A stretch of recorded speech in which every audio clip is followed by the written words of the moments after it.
Welcome back to another week of Instigating with Clarkey and Drury, brought to you by our friends at Conway Furniture, Larry Hudson, Chevrolet Buick GMC, and of course the listable squash courts. Ryan Drury here. Clarkey will join me later, but first we figured, why not tackle the big story that's going on in Canadian sports right now? It's dominating the news wire. Obviously, the press conference held by the London police regarding the investigation into members of the 2018 Canadian World Junior team in relation to an alleged sexual assault. Of course, London Police Chief Tai Truong making some statements alongside Detective Sergeant Catherine Dan for a pretty lengthy period of time in front of a gathered media contingent.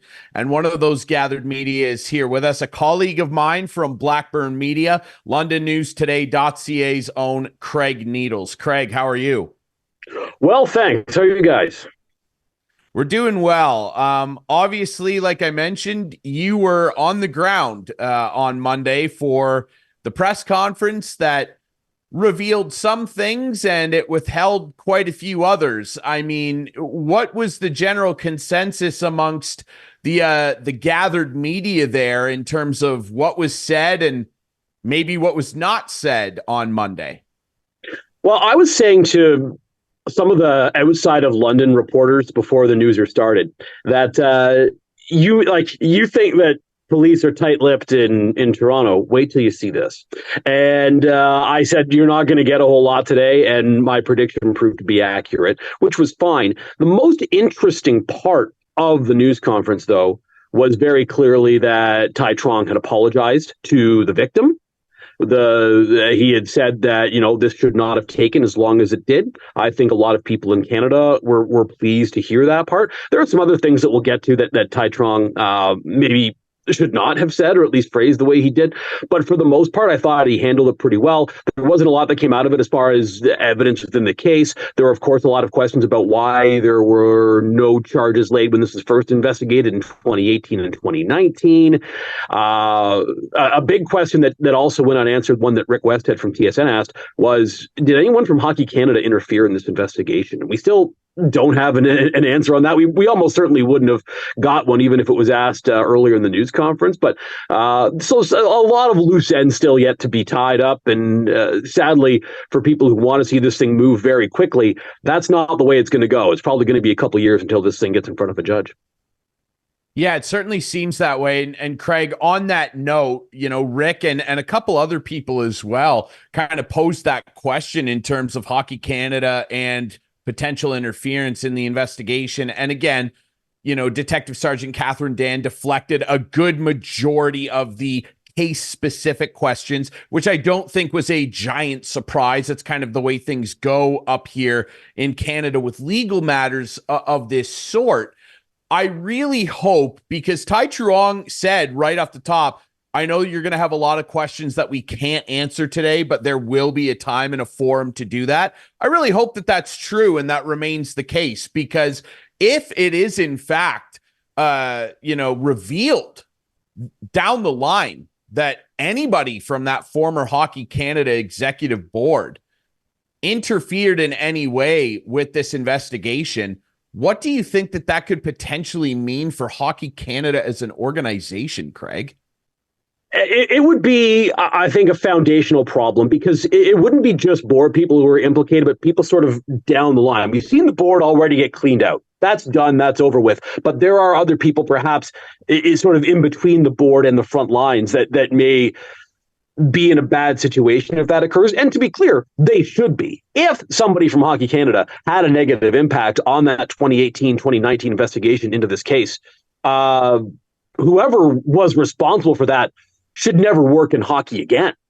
And I hope that is what happens here, at the very least, I hope that's what happens here if it's proven that someone from Hockey Canada or people from Hockey Canada were involved in getting this case derailed, because there should be some accountability.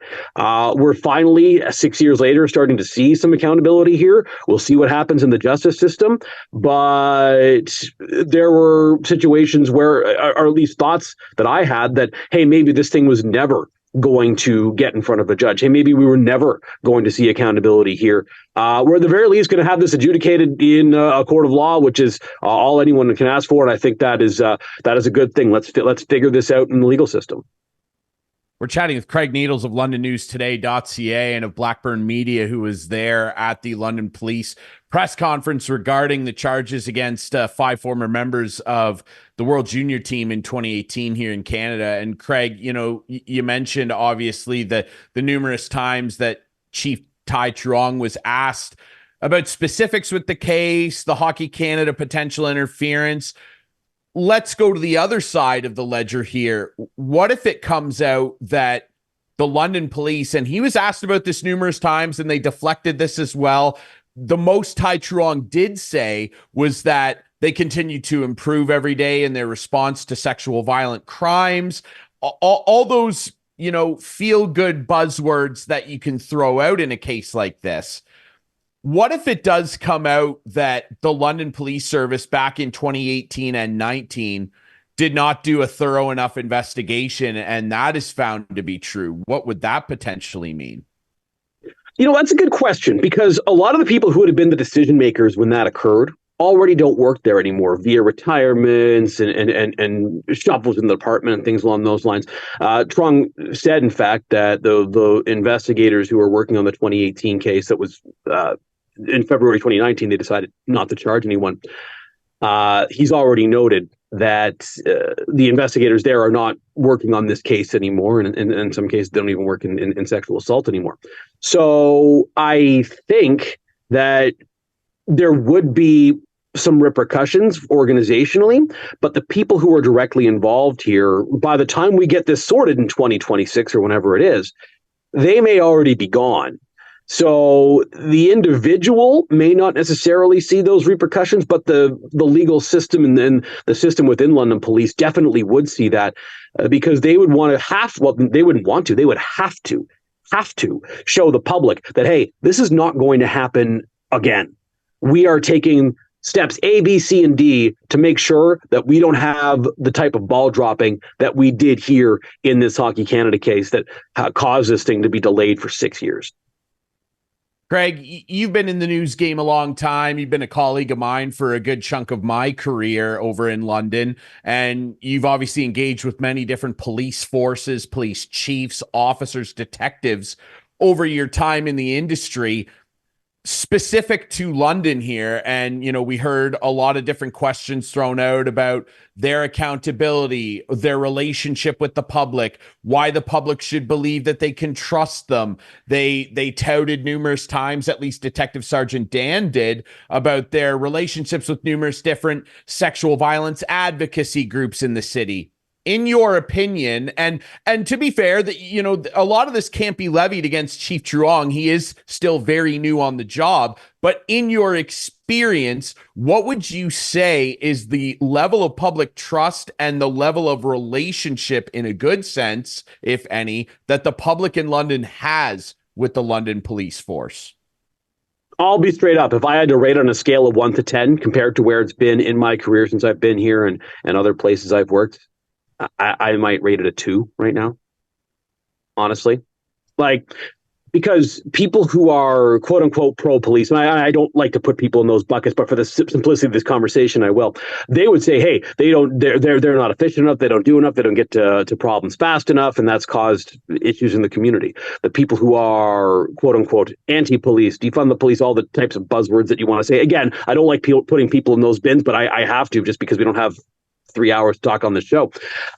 They would tell you that London Police may be trying to do some work in order to rebuild community trust or build community trust, but they're still failing in several key areas, including when it comes to the safety of women and girls. So you would find a mix of opinions, but more often than not, you would have, I think, just in my reading of the pulse in the city, negative opinions about where London Police are at right now. To Chief Truong's credit, he knew that when he came in, he understood that was a thing, and he noted that repeatedly as he took the job. But there's still a whole lot of work to do, and what's gone on this week, and we don't have to get into the weeds of the London Police budget and some other things that are going on. What's gone on this week, the Hockey Canada and their budget situation, things have been set back further this week as opposed to pushed ahead, is what I would say, when it comes to the relationship between London Police and the general public in this community. Very interesting.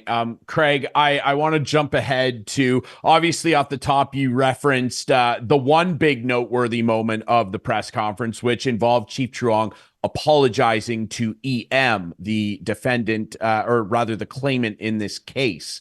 The other standout moment involved yourself, and that was after Chief Truong, unasked in the middle of another reporter's question, took the mic, and up until this point, I thought he was doing a pretty good job until he took the mic and just went on a little bit of a side note tirade about how sexual violence is increasing against women and girls because of the way they're written about, they're portrayed in the media, music videos. He specifically referenced music videos, and that falls right into magazines, video games, all the same stuff we've heard.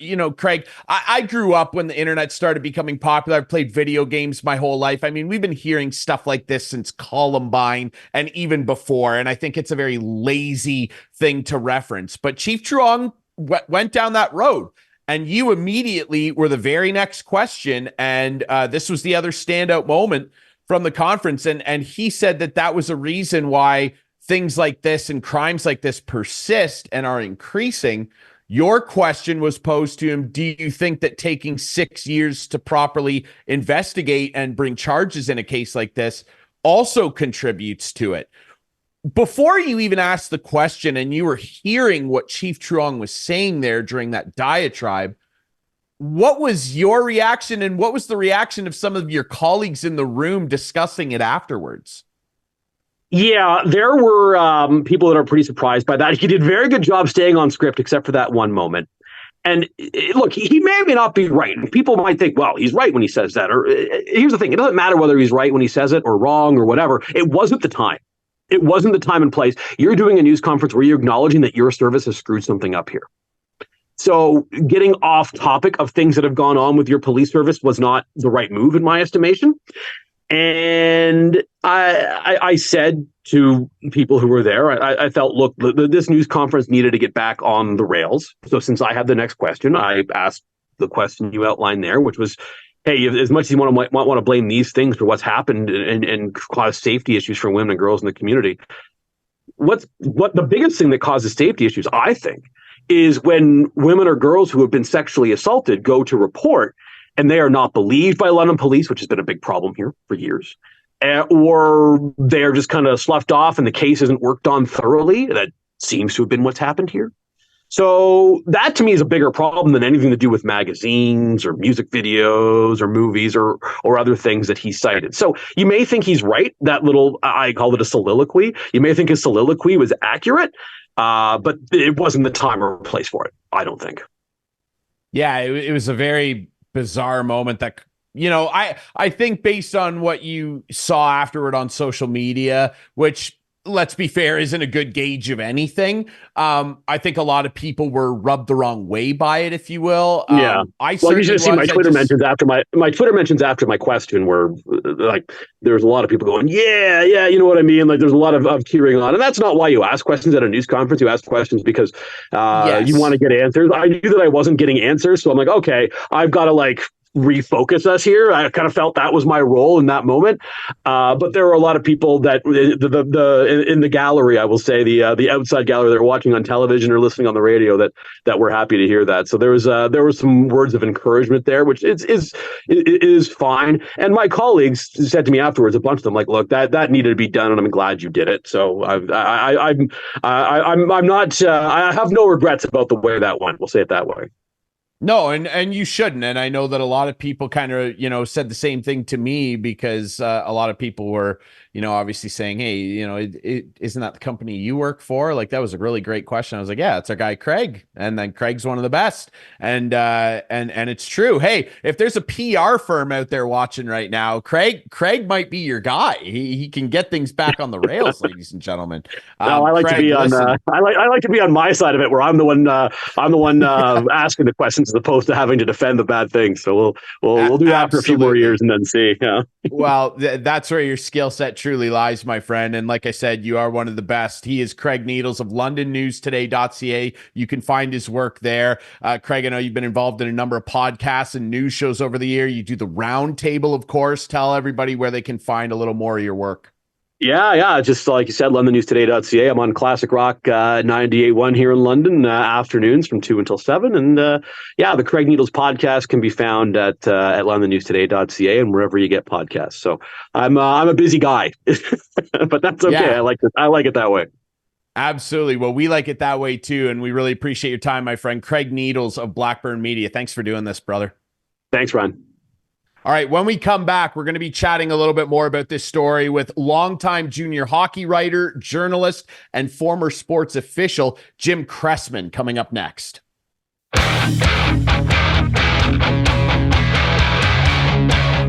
Welcome back to Instigating, brought to you by Conway Furniture, our friends at Larry Hudson Chevrolet Buick GMC, and of course, the Little Squash Courts. Continuing to dig into, obviously, this evolving story in London where the 5 former NHL players have now all been charged with 1 count of sexual assault. Michael McLeod, also an additional sexual assault charge for being party to the offense.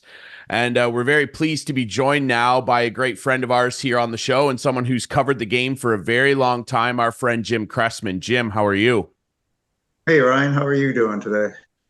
Doing well. And obviously we got some more information, but a very small morsel of it, if you will, on Monday from the London Police Service. And I think everybody would maybe agree that the biggest thing that came out of it, because they were basically unwilling, or as they said, unable to share very intimate details of the case. I think the biggest thing that came out of it was London Police Chief Tai Truong apologizing to the alleged victim, only identified, of course, as EM. What did you take away from what we all saw around the country on Monday?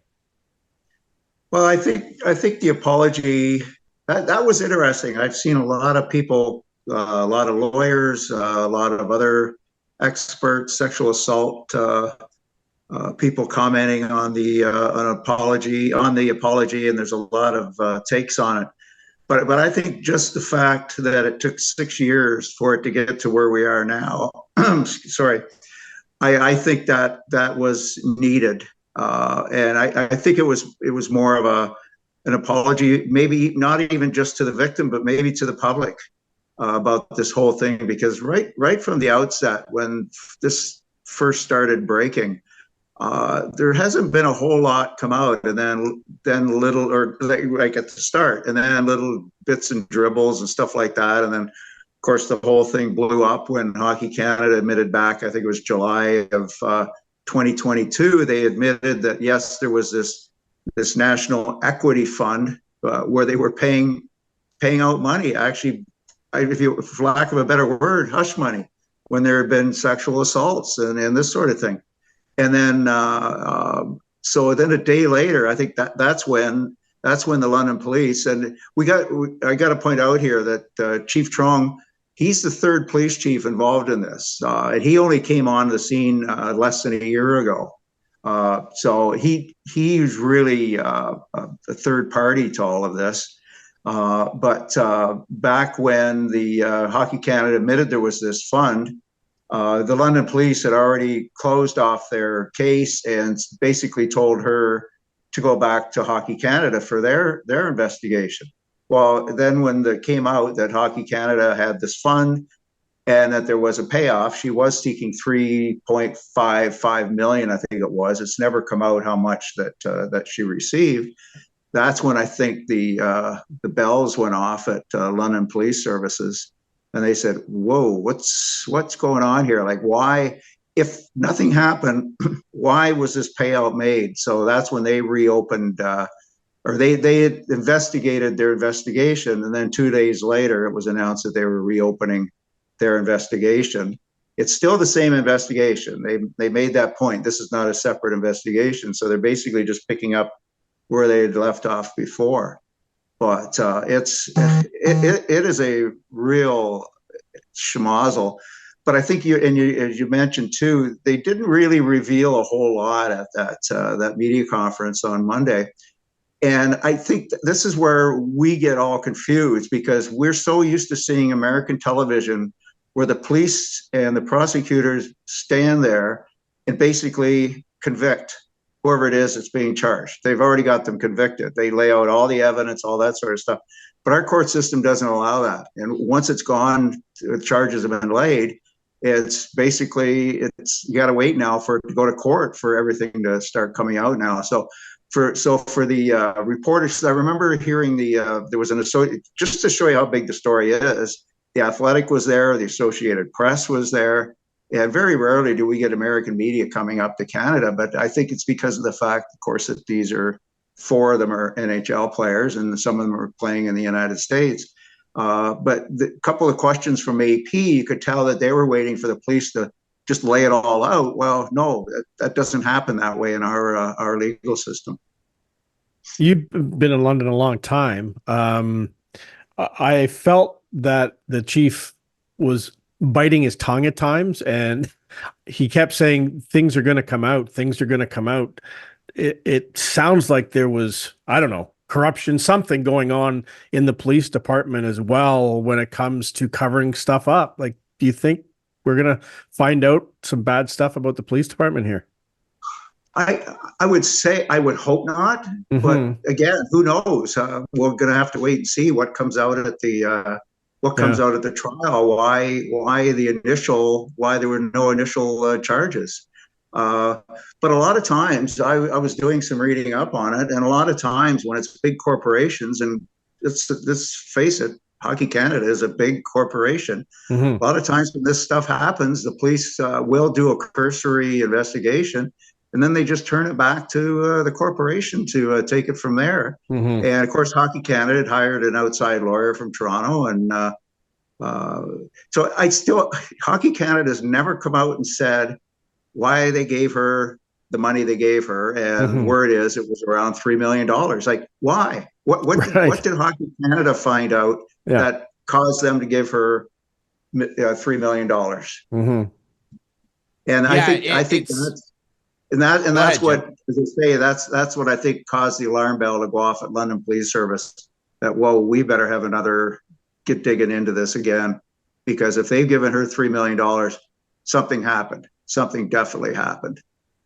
I hope that that's what we find out, because, like you said, Clarkey, the London police chief, Tai Truong, he did mention numerous times, almost reassuring the gathered press that details will be available eventually. We will be able to share with you everything, but we can't do it right now because it's before the courts. And they reiterated that numerous times, much like Jim mentioned, that I'm sure kind of ruffled the feathers of some of our American media brethren. However, what I would hope is that, like Clarkey pointed out, I really do hope that it doesn't come out that the police had something to do with either sweeping this under the rug as well, or just doing what many people, don't have faith in police services, because many people have the perception, for good reason, that they sweep these things under the rug and don't take these investigations seriously. Now, I hope that that's not the case. What I would say, too, is that a number of different times, Detective Sergeant Catherine Dan, who's in charge of the London Sex Crimes Unit, she was asked numerous times by a few different reporters whether or not Hockey Canada interfered at all with the first part of the investigation back in 2018-19. And obviously, she continued to have to deflect and say, I cannot reveal that because it could damage the case. What I hope is not the case is that it doesn't come out that they didn't have any evidence because they didn't do a thorough enough investigation, and that's why she couldn't answer that question. Because if she had, I assume the reason that she kept deflecting there was that, well, if we admit that we didn't have good evidence back then, and we come out and say, we're very sorry, the investigation wasn't thorough enough. They asked the chief that numerous times too. How do you answer to this? Why was this not done properly the first time, at least in people's perception? If they came out and said that, I doubt that the case would be able to have much strength in court, because then the defense lawyers could go, well, you admitted that you didn't do a good job before. What's to make everybody believe you're doing a good job now? That's, I think, why they would continue saying that, Jim, correct? That's a good point, Ryan, because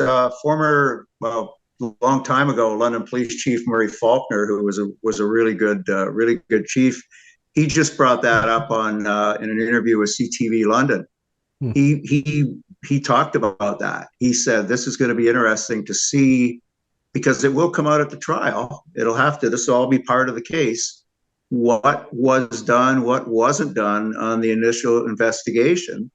And to paraphrase him, he just said, I really hope this doesn't look badly upon the London Police Service. But again, we're not going to know any of that now until the trial. And that could be, and they're even saying it months, it could be up to 2 years, because of course in Ontario, you got to get the speedy trial thing. You got to get it within 2 years. But this is just, and I know the media is going to want more information, but being a former sports reporter and having covered some things like this, not a sexual assault, but I was involved in a few stories that were going to court, and you just gotta bide your time. Like there's nothing else that they're going to say, and nothing else that they're going to be able to give any evidence, because that would taint the case for sure.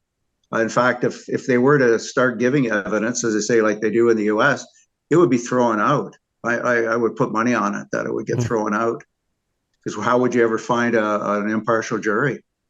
You've been around. That's going to be the other thing too. That's going to be interesting too, to see if the trial takes place here in London. Well, we just went through it with the Obsol family, with the murder of that family, that horrific incident there, where they had to move the trial to Windsor because they were just worried that they weren't going to be able to find a jury in London that would be impartial.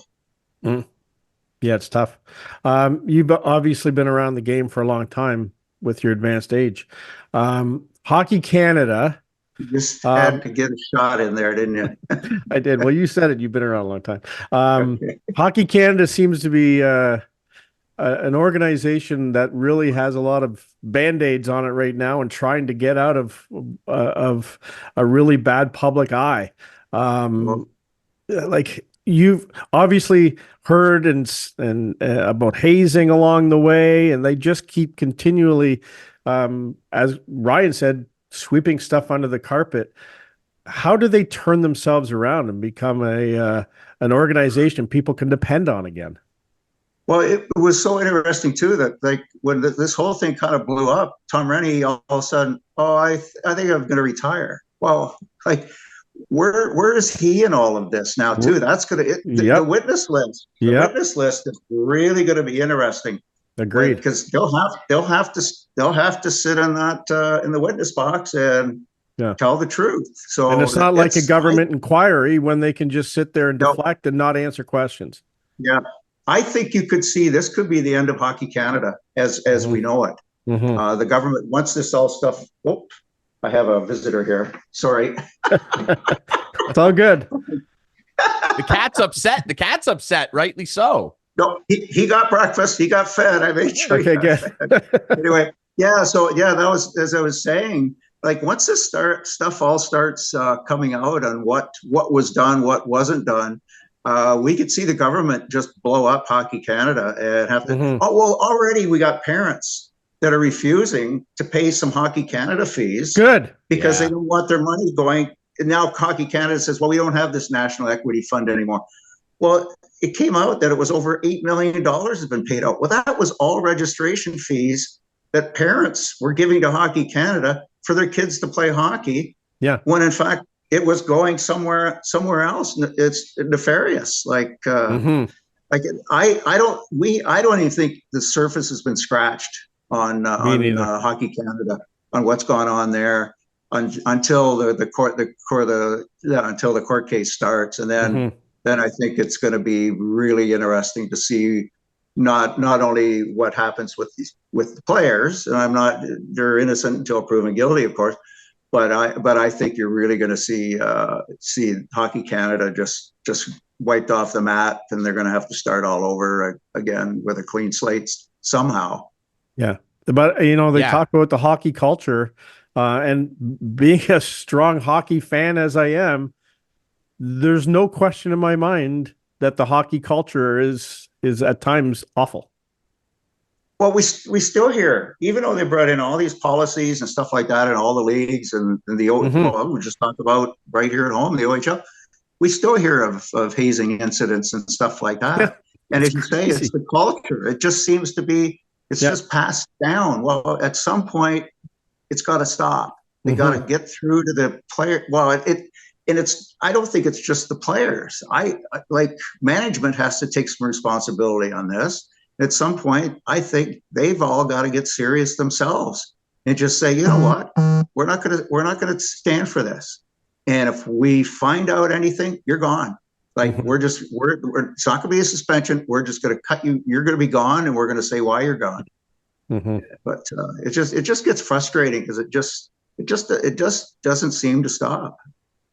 Yeah, it's really unfortunate. Of course, we see that new case going on in Quebec right now, obviously, related to hazing. And of course, everybody, if you're not, you can look it up. Most hockey fans are familiar with Dan Carcillo's story and some of the awful stuff that he recounted from back in his OHL days. I know they're supposed to have, as David Branch stated a number of years ago when those cases were before the court. Remember, there was upwards of 15 players that were in a class action suit against the OHL and CHL at large. And David Branch said, we have a zero tolerance policy for this. And I have a hard time. I'm just gonna those words could come back to haunt a lot of people here. I really think so too. Particularly Branch, Jill Courteau, all those guys. Yes, in leagues as Jim rightly pointed out, Jim, we're chatting with longtime journalist, sports reporter, and official Jim Cressman. Jim, I'm curious about this. Retired. Yes, retired, but no less important. Let's get that right. I want to ask you as well about a really interesting part of the media conference the other day. I watched the whole thing and I thought that Tai Truong, who, as you pointed out rightly so earlier, is the third man in on this. He was not the chief of police when this was all occurring.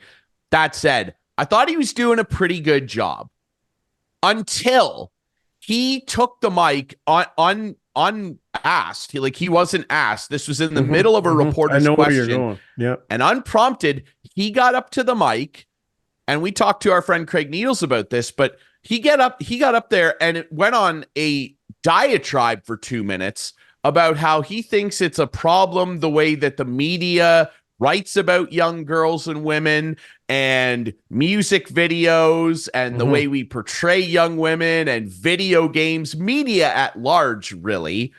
And he feels that contributes to violence against women. I had a real problem with that. And I don't know how you felt about it, but I grew up just as the internet started becoming a thing. I was a kid way before the internet became public. I grew up as it became public. I've seen all the sticky mess that it has caused in people's lives. I've been being told since I was a little kid, Jim, that violent video games would make me violent. I'd want to pick up a gun and shoot people. We've been hearing this crap since Columbine and before. I don't believe it. I think it's a lame excuse to. I hope this isn't what he was trying to do, but I've always found this argument a lame excuse to try and almost sweep under the rug, for lack of a better term, the actions of a few people who commit heinous crimes. What did you think of that statement from the London police chief? It surprised me. I question the platform, but he was before, North American and probably international, because I'm sure this story, because of Formanson playing over in Europe. But so if he had waited a few days to maybe hold a separate press conference or something to talk about this topic, maybe it wouldn't have got the attention that it got. I thought he made some good points, but it just didn't seem to be the place or time for that. It kind of threw me too. I thought, whoa, what's happening here? But I just think I think he just wanted to get something off, because I know I've met him. I don't know him well or anything like that, but he really seems like a genuine person. And I know a lot of London cops, and they really like him. They like the stuff that he's done already. I know people on the police board, they really like him. He's a young guy. He came from York Regional Police. He was kind of surprised when he was named the new chief, because for the last few years they've always been promoting from within. But maybe too, the London Police Service decided, you know what, maybe we need to go outside to bring in somebody that's fresh, new, doesn't have any preconceived ideas about the force, and let him or her have a look at it and decide what direction it's going to go. So from a standpoint as a new police chief, I think he's been doing a very good job. I thought maybe he should have maybe prefaced it a little bit about what he was going to get into, because as I say, it just was kind of it just seemed like it was a shock factor almost. But we do know that some of the stuff that not some of the stuff, but there was things in there that, yes, it is true, the way the women are being portrayed. Well, all you have to do is look at Taylor Swift. Like, look at all the haters on Taylor Swift, and they forget how much money she is putting back into those communities. Wherever she appears, she's donating up to $5 million to the local food banks. As a volunteer at the London Food Bank, I wish we could have a Taylor Swift concert here at the Bud Gardens so she could donate some money to our food bank. But wherever she's gone, you hear these stories about her donating the money, and yet the haters are still out there. But the haters are always going to be there, because they don't like to see anybody who's on top. Well, look at Gretzky. Gretzky was great until he got to be so good, and then everybody hated him. And I could go on. And we've got players today that are like that. The haters on Sidney Crosby and Austin Patrick Matthews, Mahomes, Tom Brady. Yeah, exactly. LeBron. Yeah. So I and they're so. I was just going to say they're so under the microscope too, right? All these people, like one little thing can set people off. Like if Taylor Swift doesn't acknowledge Celine Dion after, my God, you know what I'm saying? Like it's just like it's non-stories, and no one would have done that. I think Jim might have commented on that. Nobody would have done that if she was a man. I said I think Jim might have commented on Facebook on that. I took it down. Okay. At first I thought, what the heck? But then you could see just the utter elation on her face, and then afterwards there was they were showing hugging and stuff like that, and Celine Dion said she saw no slight, and she at first the look on her face was whoa, because Taylor just came over and just grabbed it out of her hands. Yeah, but I think it was just the whole elation. She just because initially they didn't comment the fact that was her fourth. For that category, and that's a record. That's a record. The other, she had been tied with 2 or 3 others at 3, so now she's got the 4th album of the year, which had been unheard of until she got it. I think there was just all the elation, but you saw all the other times when they were showing her, when Tracy Chapman and Luke Combs were singing that incredible duet. Taylor was up there standing and singing along with them, and she was just so involved in that show. And she's to the point now where she could just say, I don't need to go to that. I'll have someone else go up, and if I win one, go up and get it. But she was so excited and had to fight through the rain and stuff like that was going on out there. But she's just under the microscope, and I think she's terrific, to tell you the truth. I really do. I'm not a I'm a Swiftie. I have albums. Yeah. I wish she'd never stopped doing country. Yeah. See, that's when I caught on to Swiftie though. When she changed. Jim, is that I got to ask a question? Something's been bothering me. Please is that do a so. Very still cat on your counter over your left shoulder, or is it just a picture on the counter behind you? Look behind Which you. shoulder? To your left shoulder. On your counter. Is that a cat? What is that? Oh no, that white thing. I don't know. Doesn't it look like a cat, Ryan? a little bit? Yeah. It's a chef. It's an Oh, Italian there chef. you go. Is it It's a little white? Italian chef. Yeah. It's beside your No, plant. there's a cat sponge.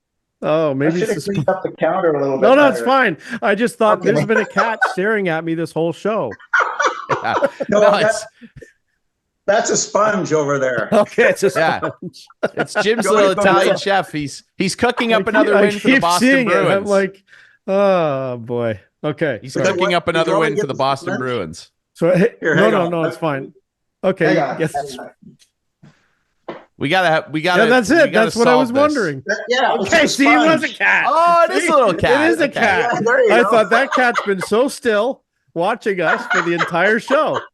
The most well-behaved cat in the house. Scrubby. It's a scrubby for It's a dishes. scrubby. I got it now. I got There. it now. Okay. Let's Well, set it there on my you go. shoulder. Exactly. That's good. Okay. Now, Cleaner- just keeping with the Taylor Swift, who do you like in the Super Bowl? Oh God. It's one of those games where either or. I don't mind. I like Mahomes. Yeah. And of course now everybody, his dad, he got arrested for drunk driving, and now he's getting special treatment because he's being allowed to go to the game. Well, he's not in prison. It hasn't gone to court yet. But of course he's guilty because in the US, yes, we got him for this and this and this and this. Again, it's trial by media in the United States, unfortunately. There's my rant. There you go. Here's another chance for a rant. What do you think of all the gambling ads and everything that's been going on, especially considering Super Bowl's coming up? Well, and I put this on Facebook. I'm trying to remember 60 Minutes. Here's 60 Minutes. Yeah. Did a great show, and they had one of the, it was Pelly that was doing the interview, and he had one of the CEOs of one of the big gambling companies on, and this guy, oh God, Pelly was he was great, but the CEO just would admit nothing. Oh no, we got all these things in place. We got these 800. Who phones the 800 number? Stuff like that. But they'll phone the thing and bet all this money.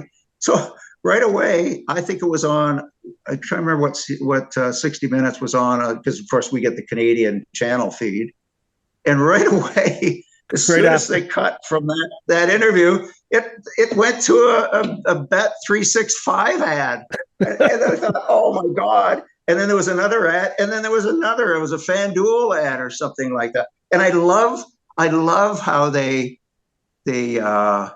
camouflage this FanDuel halftime panel. These two people sitting at the desk, and they're supposedly analyzing the game, when in fact it's a FanDuel ad, and it's all about what the betting line is now for the second half, because they get right into that. It's just society and all the addictions that are out there. And I'm not a prude saying we shouldn't have it, but we're just inundated on television. And no wonder these kids, and of course you have to click the box that you're 18 years of age or over. Well, I'm wondering how many are on there that are betting on their phones, that are clicking that, and that aren't 18 years of age and over.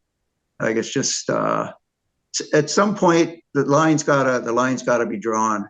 Well, they banned cigarette advertising on television eventually, and I think didn't they cut down on liquor advertising on TV? Like it's not as much. Quite as a it used to bit. be. Yeah. Quite a bit. And here's there's a my lot of thing too. rules. Like, you can tell who's winning, i.e., customer versus companies, by the amount of money they're spending on advertising. That's gambling. Guess where That's they're getting gambling. it from? The money they're spending, as you say, on advertising, but having people like Wayne Gretzky.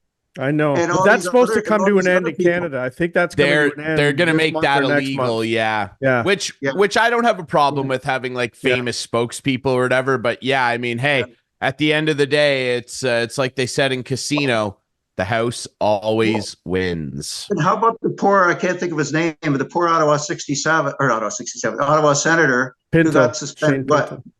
yeah, the 42 Shane game. Pinto. And he's wearing a betting company's logo on his helmet. Well, yeah. he has to, because Yeah. they pay for that. Like that's if we want to get into the hypocrites, we could talk about the NHL and Gary. And how about we could go back to that other topic? I couldn't believe that Gary Bettman sat there at that press conference at the All-Star weekend and said what he said and didn't say anything about this whole thing. Like, Gary, you got 4 of your players right now that are in court and they're playing in your league.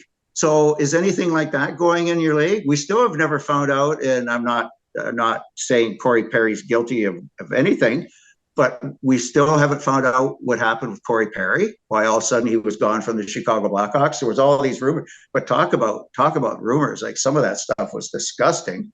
But again, there was an incident. Where was Bettman? He didn't say a word. He didn't say a word. The only proactive commissioner in Major League Sports or professional sports right now, I would say, is Adam Silver. Adam Silver. That's the only guy who steps up and does something, says something. Where Bettman just sat there and just basically said, "Oh, we don't have a problem in the NHL. That's somebody else's problem."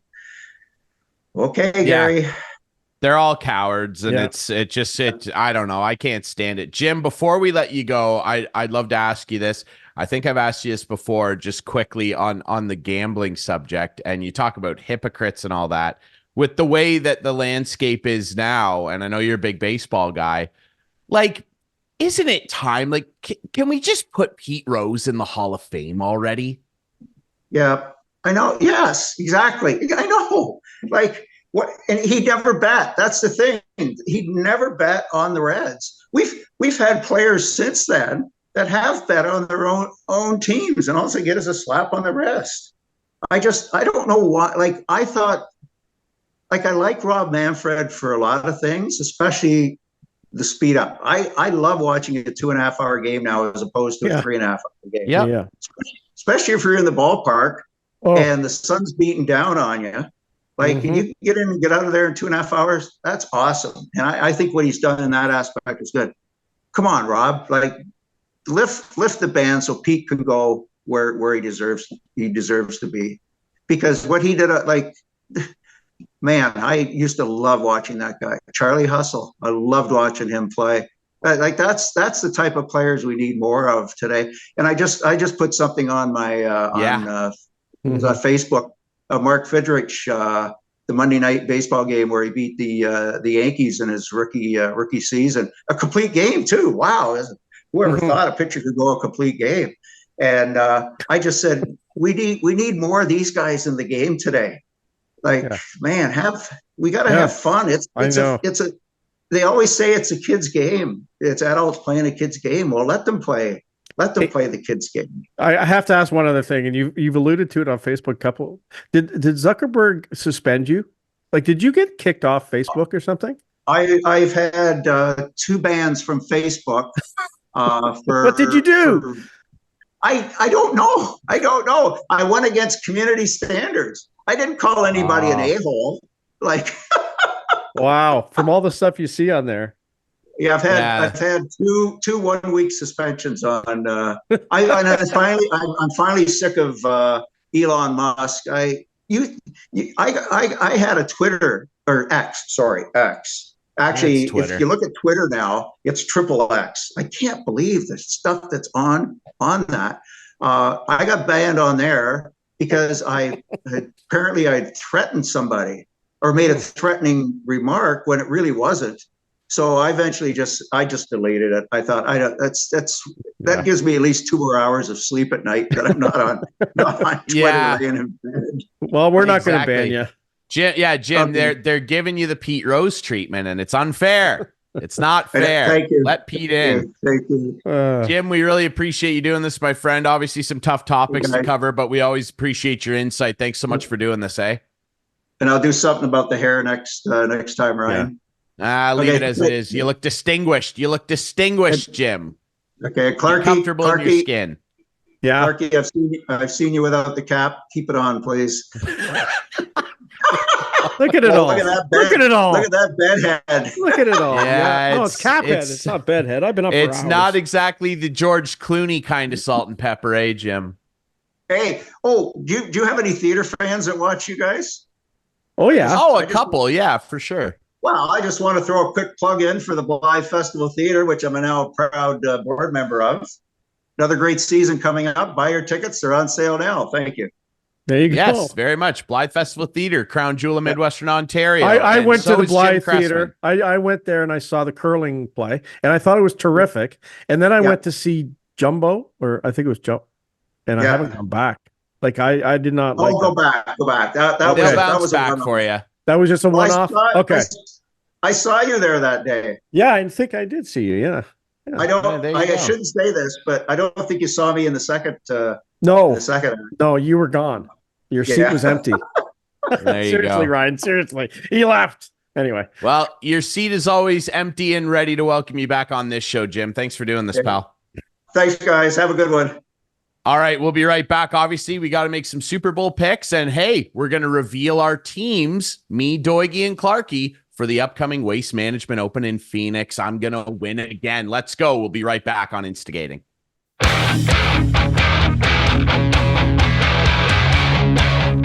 All right, back to wrap things up here on Instigating this week, brought to you by our friends, of course, at Conway Furniture. We'll hear from them again in just a little bit. Of course, our friends over at Larry Hudson's Chevrolet Buick GMC and Listowel Squash Courts. And Clarkey, boy, a couple great guests talking about some not fun stuff this week. Craig Needles and Jim Cressman, our friend, doing a great job for us. We really appreciate them. has to be addressed, right? You have to talk about it. So.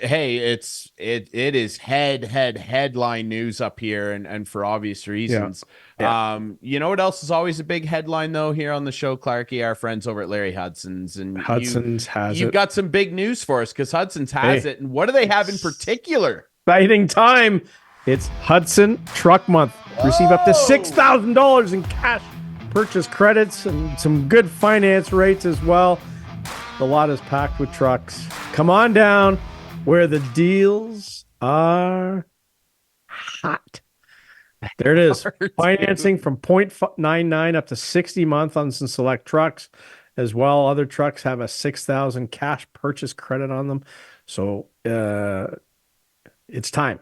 If you've been waiting and wondering if interest rates are going down, or if there's going to be some rebates on trucks, they're here. So there you go. Come on down and see your sales rep or ask for Clarkey. Monsieur Clark. That's right. Yes. Bonjour, mon ami. Yes. Truck month. Waiting for someone to come in that you know well. Yeah. Hopefully she will.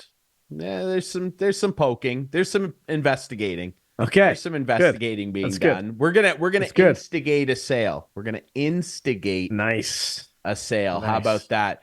You know what? Our friends over at the Listowel Squash Courts, boy, I love going over there and seeing Al, and he's got a great program. Yes, you played. I played this week. That's great. I had a good night. I had a real good night. I think I beat everyone there. Seriously, I lost a couple games, but I beat everyone who was there that night. Do you think you could beat anybody? No, I didn't. I didn't beat Alex Parkhouse. I didn't. Okay, beat you didn't him. beat him. I just remembered. How do you think you'd fare if you were able to play in the youth league? Because Al has a youth league coming up at the Listowel Squash Courts. Very exciting. Is that a jab? It's because starting, I lost to a 14-year-old? No. Is that a jab? That happened. It did. Listen, we're all about facts on this show, Clarkey. And the fact is, Al's got a youth squash league starting up. Facts. There will be Mondays starting March, I believe it's 18th, running right through into June. It's going to be fantastic. Every Monday night, a youth league. There's going to be a junior league and a senior youth league. It's going to be great. Sign your kids up. It's a lot of fun. It's a great price to get your kids out there and try out a new sport. And who knows, just like me, maybe they'll get really good at it. Who knows? You never know. If I could get Ryan Drury one squash, day. you could. Hey. Who wouldn't want to be me? I lost right? to a 14-year-old. Stanley Cup champions. Like what do we got? Yeah, it's great. It is. We got Larry Hudson's on our shoulder here. The deals are hot. Who wouldn't want to be me right now? Come on. Exactly.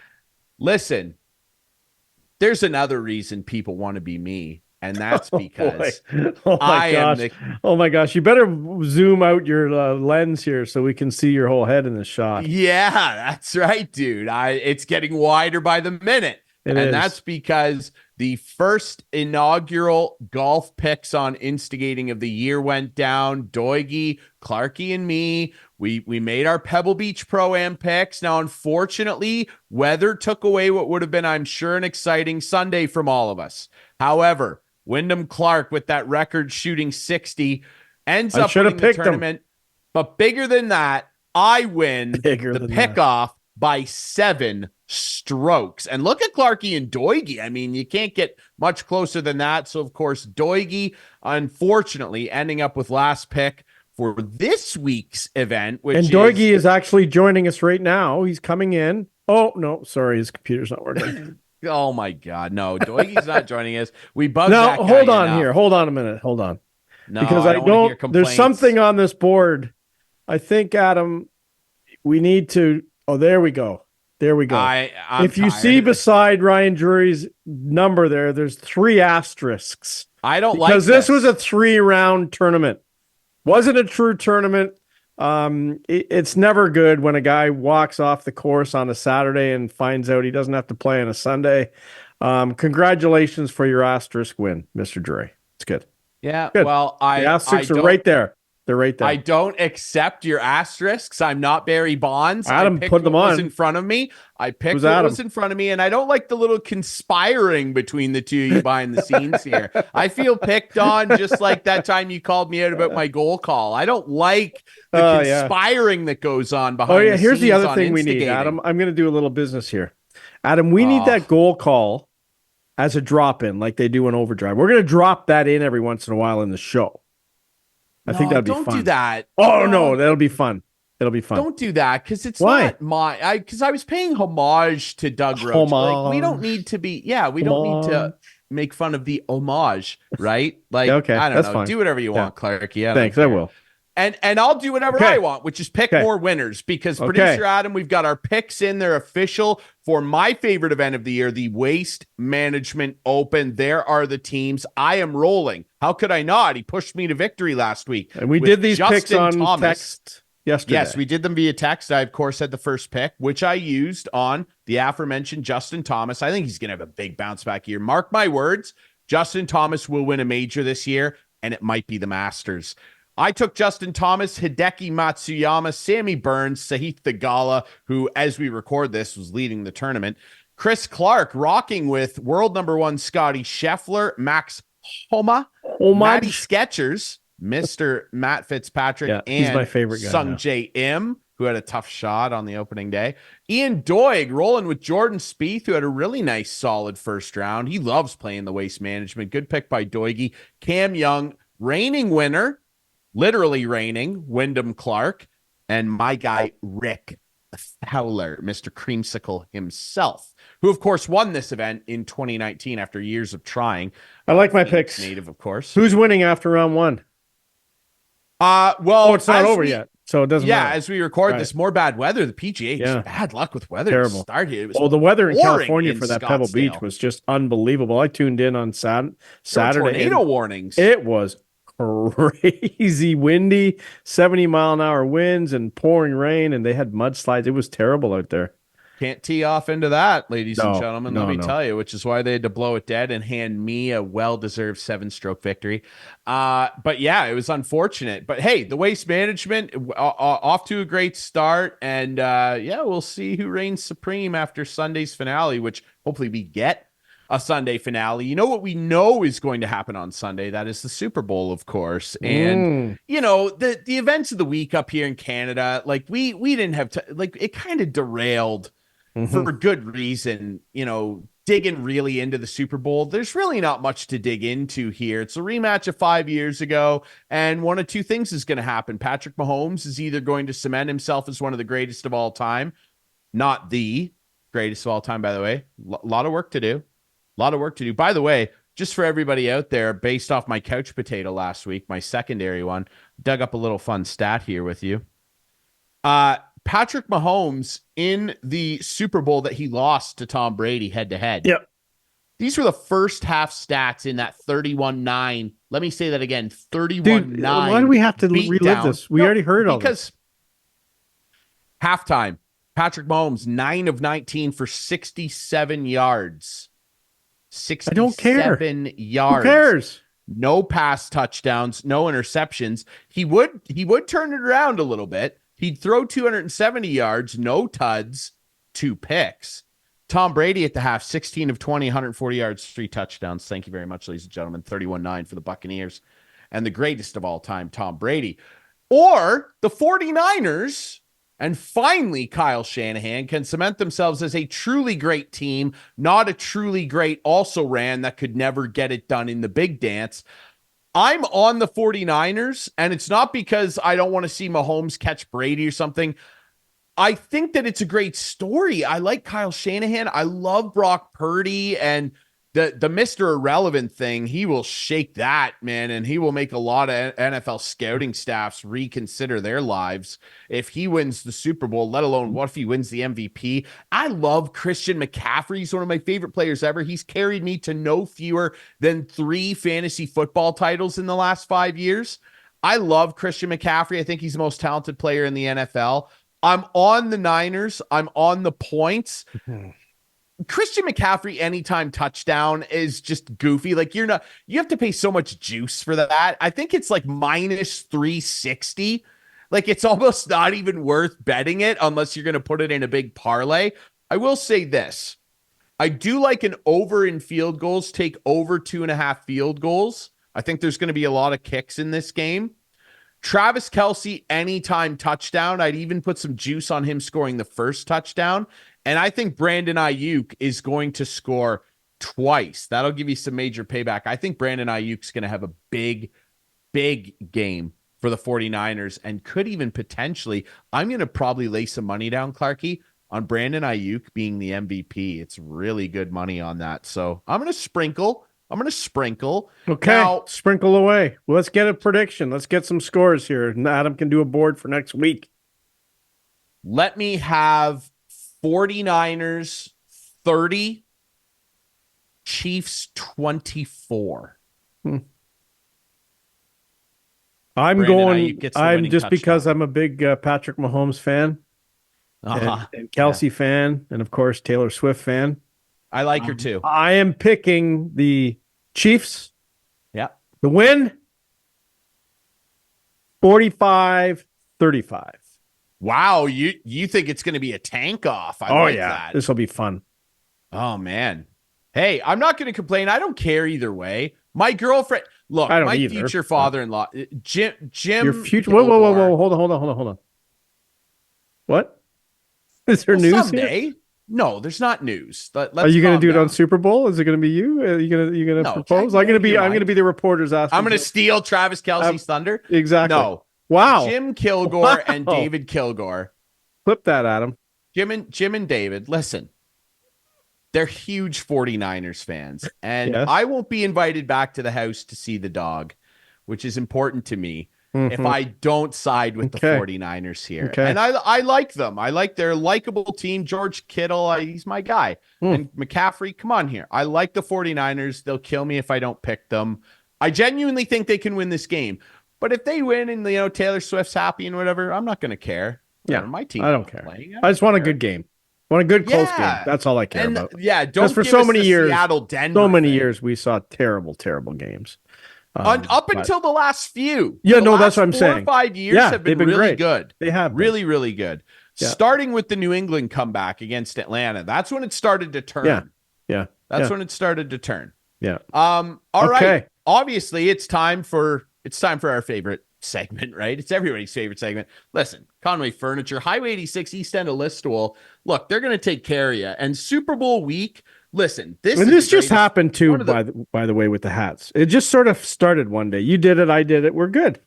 This is us. This is us. And we are friends with our good pals down at Conway Furniture. That's right. And that's why we rep them here.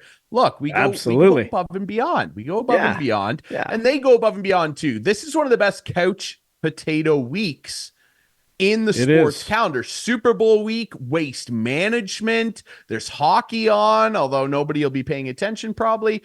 Look, there's a lot of great stuff going on. Okay. Yeah. And if you want to join in and you want to be a couch potato, you want to join the couch potato movement, you go down to Conway Furniture. Yeah. And get a couch. And you go in there and you get a great deal on not just couches, lots of different types of furniture. We and should things throw for in a your free home. potato with every couch purchase. Courtesy Hey, Instigating. you go home, you get yourself a nice baked potato, sit down on the couch with that, break it in. See you later. Exactly. Don't drip cheese on the new love seat, though. Don't get cheese No. on the new love seat, okay? Unless I it's made leather, that you can just mistake wipe it right before. off.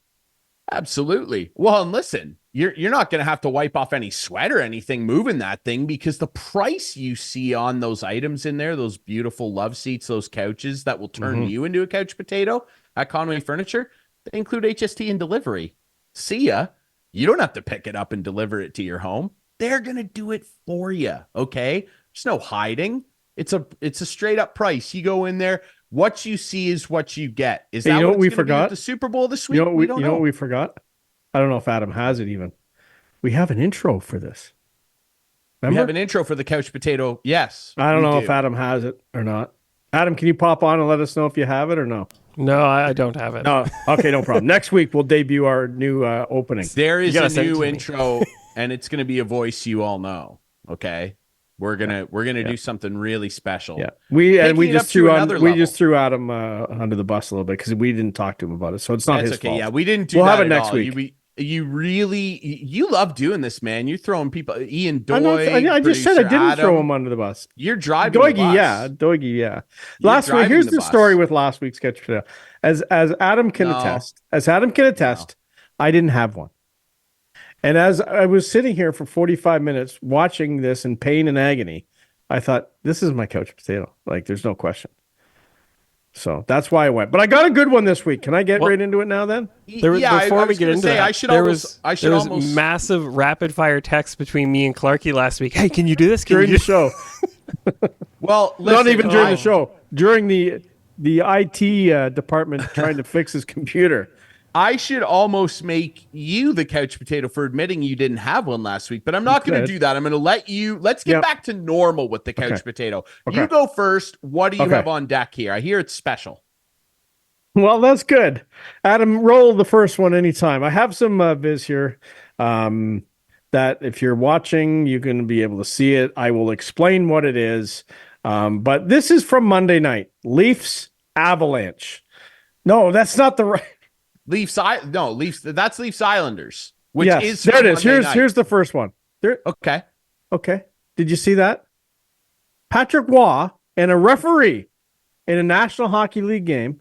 This is Brandon Blandina. Fist bumping each other. Look at this. Fist bump. What is this? This is not a good look for the National Hockey League. It's not a good look. Okay. You got one guy on one bench screaming at the refs every game. And then you got this going on. Like, okay, you know where Blandina's from? You know where he's from? Denver. Colorado. He's from Denver. Colorado. Literally from Denver. So yes, except that they were playing the Islanders. I agree. From Long Island. But don't you think he's probably a big Patrick Waugh fan? Well, probably. Yeah, he certainly looked like he was. Let's just get to the point where somehow this leads to that's why how the Leafs lost. Well, no, not how the Leafs lost, but now here. you can roll the next one. And like, there was a big hit in the game. And we're gonna see this big hit. And it's just not the way. So Benoit there runs after that's Barzal. Barzal. Okay. Then someone else steps in. Then we hit the next video. Someone steps in and fights Benoit. Okay. Now, what happens when someone fights a guy, just runs over, and I think who is that? Horvat. That looks like, that's Horvat. Yeah, that is Bo Horvat. So he jumps in and fights Benoit and went right over to him, dropped the gloves. What should the call be? Generally, it's an instigator. Right. Do you know what they called? Do you know what they called? They gave him 2 minutes for unsportsmanlike conduct for starting the fight and 5 minutes for fighting. Do you know why? So then he didn't get a 10-minute misconduct, and Patrick Waugh wouldn't have got mad. It's the most ridiculous call ever. You don't get, like it says in the rules, if you start a fight, you get instigating. Like the show, like, are we going to change the name of our show now to unsportsmanlike? Unsportsmanlike. We could. I just don't think it's a good it's a good look for a referee to be fist bumping a head coach in the middle of the game. With that. I don't disagree. No, you don't. Okay, no, I don't disagree. Yeah, no, it's not a good look. It's not a good look. But it's not why the Leafs lost. They lost because they're soft and they're the Leafs. Did I say that that's why they lost? No, but that's where it always leads. It gets there eventually. No, I didn't say that. I didn't say this that. This is unsportsmanlike conduct based on your behavior sometimes. That's what this is. So Brendan Blandina from Denver, I hope you celebrated the Stanley Cup victory when Waugh played, and you're happy. And Two Stanley Cup victories. Yeah. And every time you ref one of his games, I'm sure you'll do everything you can to make them win, because that's why the Leafs lost. Over to you. Producer Adam, I jumped in there for you and made sure to point out that it was 2 Stanley Cups, which are now up to 3. I was going to say 2 under Waugh, 3 in total. Two of them largely because of Patrick Waugh, though that team was loaded both years. Forsberg, what a team! What a team of players. No fist bumping coaches and laughing and carrying on. None. No, nobody was fist bumping Mark Crawford back then, dude. No, he was there for the second one, of course. Yeah. What a team, though, of guys that cared and wanted to play hard every night for the money they earned. Peter Forsberg and Sakic, Ray Bourque. What a team. What a team. You know what I mean? All right. My couch potato. This came out of Super Bowl week. Clarkey, listen, recently we featured some wild clips from press conferences and bad questions and stuff. This one, look, I've been watching the Super Bowl a long, long time. Yeah. Love the Super Bowl. Yeah. Media week, it's a wonder that some of these guys don't want to do this stuff. Yeah. This is the King Daddy topper, as our friends at Overdrive would say. This is the worst. This is the worst one. Producer Adam, roll the clip here of a reporter asking Brock Purdy about someone they think he looks like. Producer Adam, roll this for us, please. You and Lee Harvey Oswald circling around the internet right now. People think you two look alike. Did you ever hear that before? I haven't. That's my first time hearing it. Yeah. What do you think about that comparison? Physical comparison, obviously. I don't know. Oh, stupid. My God. So this is a two-parter. So stupid. It's a double dose couch potato for that reporter, whose name I don't know off the top of my head. Someone will share. Who cares? Don't even say his name. I know. Here's the double dose. Here's why he gets 2 baked potatoes on his new couch from Conway Furniture. It's one thing to ask this poor young guy about that. Hey, you kind of look like the most infamous assassin in North American history. Mm-hmm. And then Brock Purdy, have you ever heard that before? And then Brock Purdy, did he ever handle it so well? Could you imagine if that was like Marshawn Lynch that got asked a question like that? He would have walked off. I'm only here so I don't get fined. And I probably wouldn't have blamed him. No. Brock Purdy, God love the kid. He's like, no, I haven't heard that before. And then the reporter double dips and goes, what do you think of the comparison? What do you want him to say? Yeah. What is Brock Purdy supposed to go? Yeah, I'm thrilled that I my grandpa. Exactly. Tell you the truth. Dude, what are we changed our last name from Oswald because of it. to Purdy. Yeah. Exactly. What? It's just it's what I maybe would have let this slide and not made it my couch potato, Clarkey, if just the first bit had been there. The point out. Hey, people think you kind of look like Lee Harvey Oswald. It's the double dip where he takes the chip. He does that dirty, rotten party trick where he takes the regular chip, bites it, and then double dunks back into the sour cream and onion. And he goes, what do you think of the comparison? Dirty, rotten scoundrel. What a pig question. That was terrible. Come on. That's my couch potato. What a joke. It was. Or Brock Purdy. Well, and that's why I hope Brock Purdy wins the Super Bowl. And someone put Kelsey on the spot too, saying, are you going to propose this on Sunday? Yeah, that one was just as bad. And then, the guy asking Patrick Mahomes, what do you think about your dad getting a DUI charge? And Mahomes is like, I don't know what you want me to say to that. All 3 of them getting like ridiculous questions. That's it is. Like Patrick Mahomes' dad, not good. That's a question for Patrick Mahomes Sr. What are you asking Patrick Mahomes for? What do you want him to say? Let's take. What? I know. And the Kelsey, are you going to propose? What did you think he was going to say? Yeah. I am. Here's the ring. What do you think of it? What do you exactly? Do you think Taylor will like it? It's amethyst. And we saw a lot of really stupid same questions in the police press conference on Monday as well. Yeah, it started getting off. Like, people got to learn. Look, come on. They made it clear they can't share. So someone's trying to reword a question and asking the same thing. It's like, we can't. That's Canadian legal stuff, though. No, I know. That's the way Jim, it is. It's Jim not pointed that out to us. Yeah, and Craig as well. And that's not the way that it goes up here in the States. They'll lay everything right out for you generally, depending on the state you're in. Yeah, sure. They'll come right out and go, this is the evidence we have, and we've got this witness and blah blah. It's not how it works up here, guys. Anyway. All right, Clarkey, do you got anything else? We feel good about our Super Bowl picks. You don't want to change anything. 45-35 golf picks. Yeah, 30-24. Let's go Niners. Faith in the Bay. Let's do it. All right. No. And the price of the tickets in Vegas are stupid. All-time high, all-time record for Super Bowl tickets. It's a joke. Eventually, who's paying $45,000 for a ticket? Come on. I don't know. It's ridiculous. Timmy Cook's taking all the Apple employees. Ridiculous. I don't know. Holy smokes. Anyway, I've been to that stadium. Uncle Tim. I had a tour.